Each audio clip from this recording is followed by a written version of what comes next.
Alam naman natin lahat na mas sikat si Bea kaysa kay Dominic. Na mas may pera si Bea kaysa kay Dominic. Pero hindi nila alam.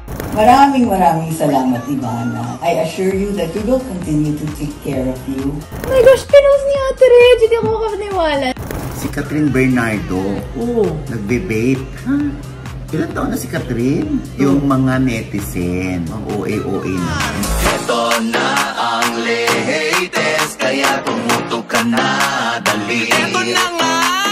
Ito na ang mga marites, kaya i-chika mo na, dali. Ito na ang latest! La la la la la la, i-chika mo na, dali. Ito na ang latest! La la la la la la la, i-chika mo na, dali. Ito na ang latest!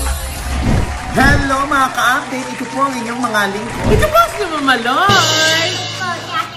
At ito naman po si Papa O at ito si Dian. At ano pa nga ba ang lagi inyong hinihirit sa amin? Ichika mo na! Dali!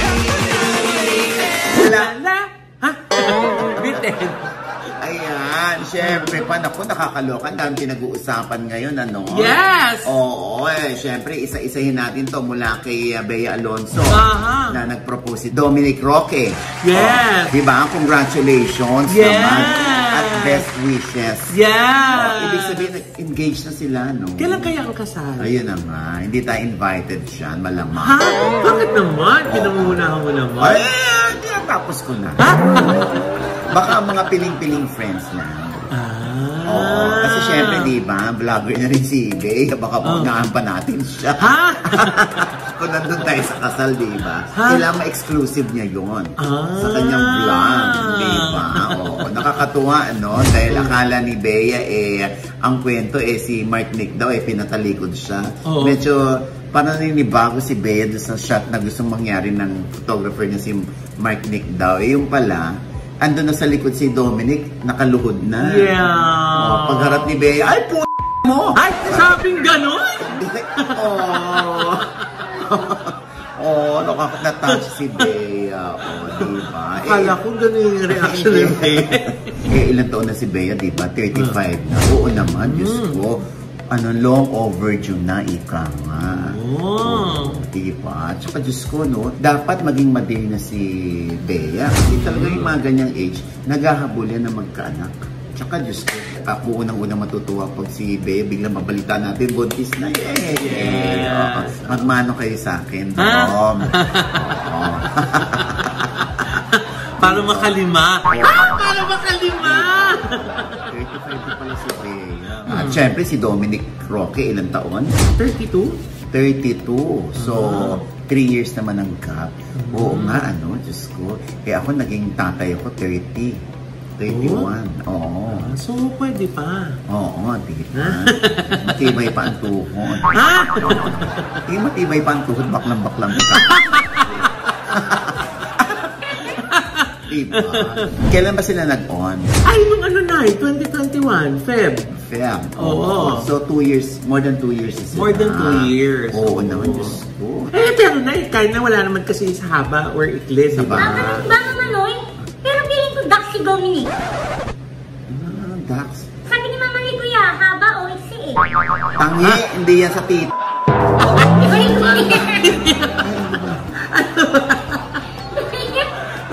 Ba't naman sinabi mo? Sorry. Hindi. Ano may habat ikli na yan? Nung pagsasama, kasi sabi mo na almost 2.5 years. Di ba? Wala naman yan. Kasi nga, magkabarkada naman sila bago sila naging boyfriend at girlfriend. So, matagal na nilang kilala yung isa't isa, di ba? Correct.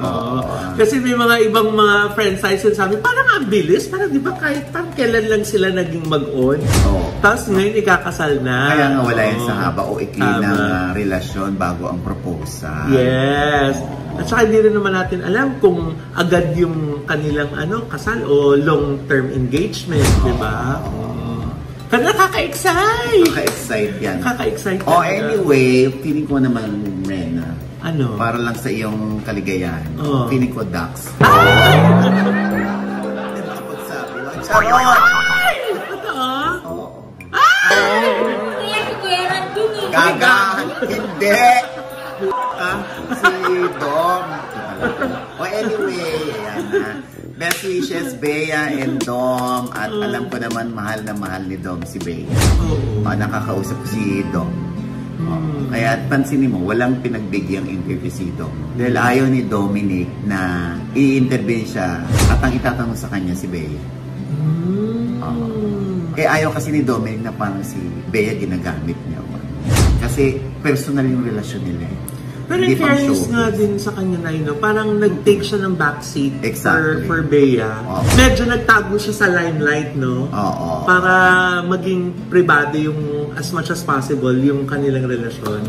Correct. Pero kuya, paano yung sasabihin ng iba na mas mayaman yung babae kaysa sa lalaki? Uy, malay naman natin. Sandali. Marina, bakit naging issue kung magkano meron ng isang tao sa kanyang pakikipagrelasyon? Siyempre, hindi question yan. Yes. Alam naman natin lahat na mas sikat si Bea kaysa kay Dominic. Na mas may pera si Bea kaysa kay Dominic. Pero hindi nila alam, si Dominic may negosyo. Yes. Oo. Ayoko na lang isa-isahin. Wala pa akong paalam kay Dominic. Pero may negosyo siya. At pagkausap ko siya, during the pandemic, nag-face-to-face kami ni Dominic. Nakakatuwa yung mga plano niya sa buhay, yung pakikipagsapalaran niya sa negosyo, at yung pagmamahal niya sa nature. Meron din siyang sariling production. At saka parang siguro naman na napaka-responsable namang tao nitong si Dominic, the way na nakikita natin siya. Diba? So hindi ka naman siguro susuong sa isang bagay na alam mong hindi mo mapapanindigan. Correct. Diba? Lalo na lalagay ka sa tahimik. Correct. But anyway, congratulations again. Yes, we're so happy for both of you. Happy tayo, pero happy din tayo kay Ivana Alawi. Dahil pumirma na si Ivana ng kontrata bilang kapamilya. Yes. Kung ano sabi ni Tita Cory Gudanis? Ay, Nay, eto nakakabagbag damdamin yung kanyang mensahe. Eto, Nay, Maraming salamat, Ivana, sa patuloy mong pagbibigay ng tiwala at pagpapahalaga sa ABS-CBN, sa aming lahat, at sa ating mga kapamilya. I assure you that we will continue to take care of you and we will build an even stronger relationship as I promised. You and us with everybody else, with all our kapamilyas. Maraming salamat sa sinseridad. And it comes from my heart. Sa sinseridad, sa pagmamahal, at sa pagpili mong manatili kasama namin, sa pagbibigay saya, inspirasyon, pag-asa, at serbisyo sa lahat ng Pilipino sa buong mundo. Diba? Sobrang grateful nga na si Ivana Alawi sa ABS-CBN dahil nga dun sa pag-aalaga na binigay sa kanya, na dun sa kanyang 3 taon na pamamalagi, diba? Nagkaroon siya ng teleserye, kaya pinili niya pa rin na dito pa rin na sa ABS-CBN mag-stay, diba? Pero natanong din siya kung sinong mga actors ang gusto niya makatrabaho. Ay, sino ba? At saka, ready na ba siya daw sa love life? Ano sabi niya? Ay, eto na. Si Sir Coco Martin, I would really love to work with Katniel, and si Joshua Garcia. May mensahe ka ba para kay Joshua? Huy! Baka, huy! Yeah, Joshua, huy! Galaw-galaw na. Laging family and syempre yung pagtulong sa kapwa. Kailan naman daw ang love life? Actually, hindi na ako nagmamadali. Dati talaga naghahanap ako. Pero ngayon, I'm just really enjoying life. I'm enjoying my work and I'm enjoying my family and vlogging. So, kapag dumating, pero hindi ko siya priority ngayon. Maila pa rin, Nay? Hindi nga raw yun yung kanyang priority ngayon, Dapat lang, priority mo muna dapat ang career mo. Yan naman makakapaghintay yan. At saka dadating, di ba? Dadating yan, Dadating talaga ng hindi hinahanap. Correct. Natanong ko din sa kanya, Nay, kasi di ba, very close siya sa family niya. Kung ano yung naging reaction nila nung nalaman na magiging kapamilya pa rin siya. Ano sabi? Ay, eto nga. I think, pare-pareho sila. But my mom was also super happy that kinausap niya ako. I'm so proud of you. Sabi niya, pagpatuloy mo yan, go. And si Mona naman, sabi niya, ate, I'm praying for the best and I'm praying na super gumanda yung career mo with ABS-CBN. Yeah. Oo, di ba? Yung nanay niya tsaka si Moana daw yung very excited. Oo. Ayan, good luck ha, Ivana. Yes! Sa mga hindi nakakalam, si Ivana ay nag-workshop sa amin. Yes, Na ang dati pa niyang pangalan ay Mariam Alawi. Oo. Noon pa lang nakikitaan ko na siya ng potential. At ang mga gagawin nga daw niya sa ABS-CBN ay mga series, may S at movies, may S din. Oh, di ba? Exciting! Pero Mama Noy, hindi naman siya nag-e-S. Kuya, nagsisinungaling. Ay, nagsisinungaling. Proud na proud nga siya. Napaka-prangka nga, di ba, ni Ivana Alawi? Kaya nga nang tinanong siya kung anong message niya kay Joshua Garcia. Sabi niya, huy! Ako naman. Huy! Anyway, ayan. Ako, isa pang tuwan-tuwa si Bel Mariano. Ay, oo na! Dahil, alam mo na, sold out ang kanyang concert this Saturday, yung Beloved. Nakakatuwa na. Saan nga ito gaganapin? Gaganapin siya sa New Frontier Theater. And to think, may kasabay siya sa Araneta. Oo, di ba? Isang Korean K-pop, di ba? Oo, artist, di ba? Pero naka-sold out siya. Aray. Di ba? Nga sinabi ni Bel, di ba? Sa mga hindi nakabili ng ticket na ubusan, pwede pa rin daw manood sa I1TFC. Yes, Nay! Ayan. At syempre, hindi pa rin makapaniwala si Bel Mariano. Yes. Na sobrang siyang hinangaan ni Regine Velasquez. Diba? Oo. Ano sabi niya? Eto na yung... Sabi mo dun sa pinost ni Miss Regine Velasquez na ang ganda-ganda ng boss. Oh my gosh! Actually, nakita ko po yun ng ng 12 midnight. At tumakbo ako sa mom ko. Sabi ko, oh my gosh, pinost ni Ate Reg! Hindi ako makapaniwala. Like, grabe, sobrang, she's one of my inspirations when it comes to music. And grabe, to be praised by Miss Regine. Oh my gosh, thank you so much. Ikaw ba humingi ka na ng advice kay Miss Regine about sa pagkanta? Opo, several times actually, whenever we perform sa ASAP or there was this one instance na I was given the chance to interview her. I asked for advice like, how do you get the confidence on stage? Siyempre, hindi naman maiiwasan na parang magkakaroon tayo ng stage fright, diba? So, yun po yung mga advice na hiningi ko sa diba? At syempre, ang kanyang hiling ay, kumbaga, pangarap. Sana nga ma-guess niya si Regine. Oo. Pero meron siya sabi na, malay natin. So, oo, diba? Meron kaya? Uy, si Regine mahilig yan mag-surpresa. Talaga? Oo. Tayo nga na surpresa eh.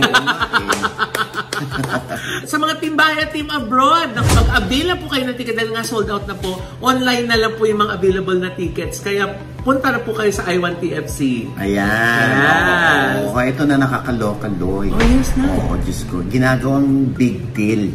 Ang alin? Small deal lang naman to. Ha? Ano yan?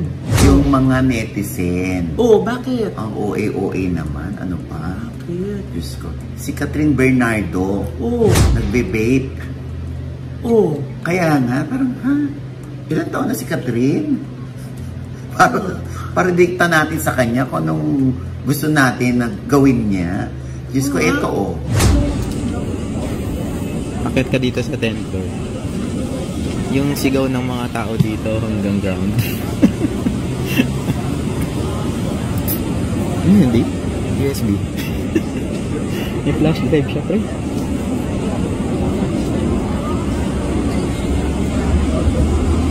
Ayan, di ba? So, nandun sa likod yung vape. Tapos, inano ni Catherine. Padya tayo. Kaya hindi masyado mauso. Tsaka, normal yun. Ano ba? Bakit ginagawang big deal? Di ba meron mga pictures na minsan may red wine siya sa harap? Hindi, oo nga Di ba? I mean, she's an adult. Kung babasahin kay netizen, parang hindi sila sanay na makita si Catherine o ang artista na isang wholesome sa pagkakakilala nila na nagbe-vape or umiinom ng alak, ganyan, o nagyoyosi, hindi sila sanay sa ganyan.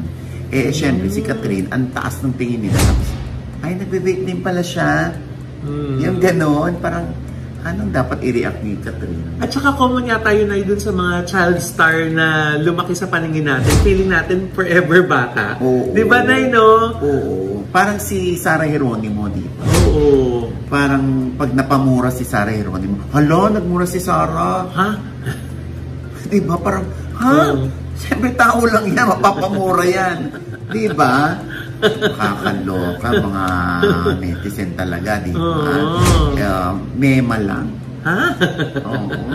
Hindi nga lang siguro sila naisanay na makita na may hawak na vape si Catherine Bernardo. Oo. Parang feeling nila nakakabawas ang pagka-wholesome. Diyos ko po. Tama na yung mga ganyan. Nakakaloka. Pero kung ikaw yung manager ni Catherine, tapos sa branding nyo or sa image nyo, kailangan wholesome siya, papayagan mo ba siya mag-vape? Ako, una, kahit hindi mo payagan ng isang talent, kung gusto niyang gawin ng palihim yun, wala akong magagawa. Diba? Ito kasi, parang parang me time ni Catherine yun, kinunan niya. Diba? At saka parang nasa public place naman si Catherine, kung intentional na ginawa niya yun, para sa kanya, okay lang kung makita ko ng mga fans, di ba? Or baka kung talagang Katniel fans kayo, baka aware kayo na nagbe-vape na talaga si Catherine, di ba? Hindi issue yun, hindi issue. Oo nga eh. Ano ba naman? Nakakaloka. Alam mo, naging issue dito, no? Meron akong isang personality na sabi ko, tigilan mo na yan, ha? Ang liit na nga ng baga mo, lalo mo paliliitin yan sa vape na yan. Tigilan mo yan pag hindi mo yan tinigil, Diyos ko. Tinigil ka. Sabi ko, may isa kang anak. Alam mo naman yung anak mo, di ba? Gusto mo bang makitang lumalaki yung anak mo? Baka ayaw mo na makitang lumaki anak mo. Natapusin na yung buhay mo. Gusto ubo na ng ubo, vape pa rin ng vape. Tsaka sabi mo nga, di ba? Kung hindi titigil, pwede namang palitan doon sa concert. Pwede palitan. Tsaka dito rin, pwede siyang palitan. Bakit ka tumatawa? Kuya ni. Ay, nako. Kakaloka. Anyway, huwag nang gawing big deal yan. Hayaan naman na po natin. Nasa wastong edad na po si Catherine Bernardo. Hindi na po siya bata.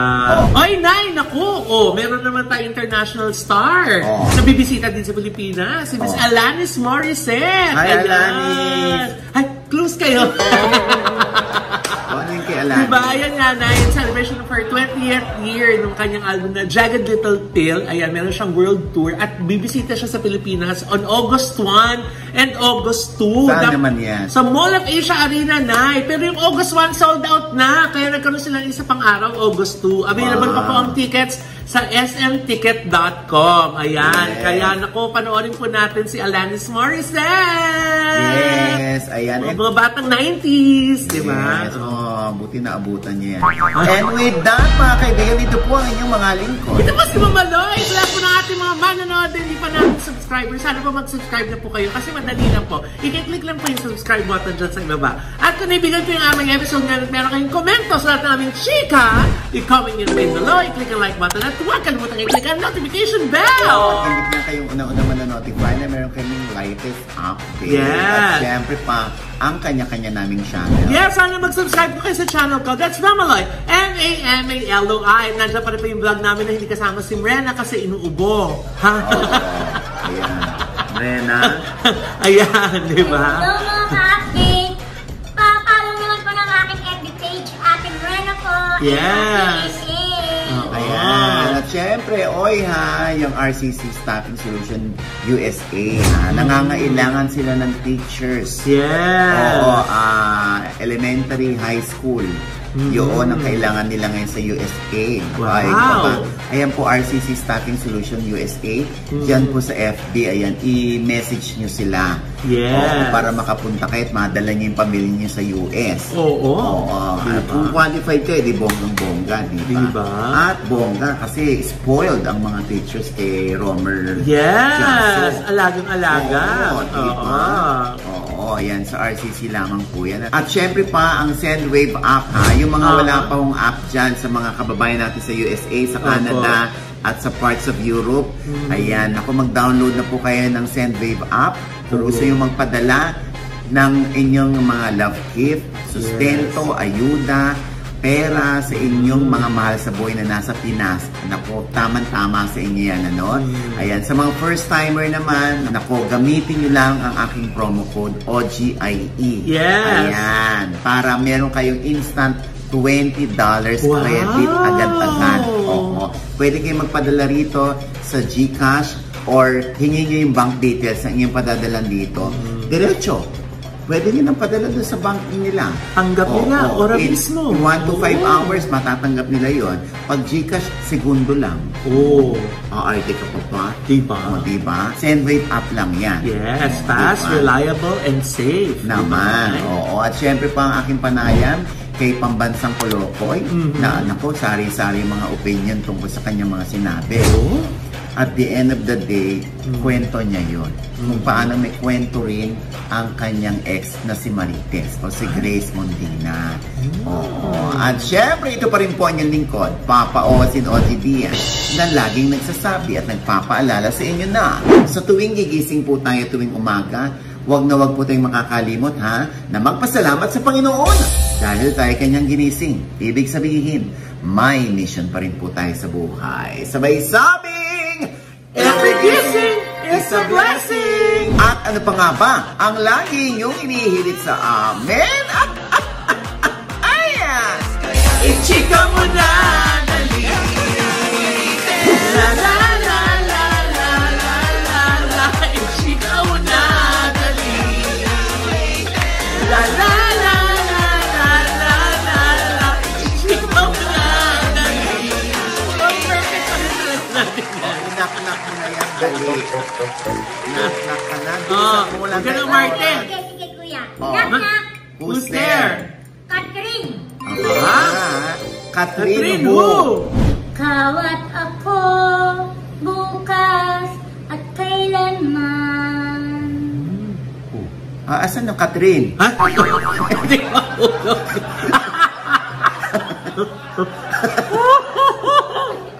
Asan yung Catherine? Ikaw, Catherine, ang hanap ng pusong ligaw. Ikaw